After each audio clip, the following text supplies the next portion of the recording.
Hi, good morning. நம்ம இப்போ பார்க்குறது வந்து இது தாய்லாண்ட் பீச்சு. காலையில் இப்போ 6 மணி ஆகுது. நம்ம ஊருக்கும் எங்கேயும் கிட்டத்தட்ட 1.5 மணி நேரம் டிஃப்ரென்ஸு. அதாவது இப்போ அங்கே வந்து 4:30 மணி இருக்கும் இந்தியாவில். எவ்வளோ அழகாக இருக்குது பாருங்கள். இது வந்து காலை நேரம். இப்போ இங்கே இருக்கிறவங்க இந்த பீச் எல்லாம் க்ளீன் பண்ணிகிட்டு இருக்காங்க, இந்த ஸ்டாஃப்ஸ் எல்லாம்.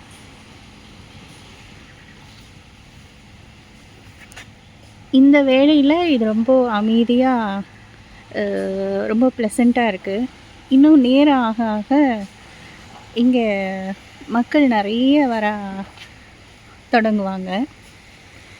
அப்போ இந்த ஒரு அமைதி வந்து இருக்காது அப்படின்னு சொல்லலாம்.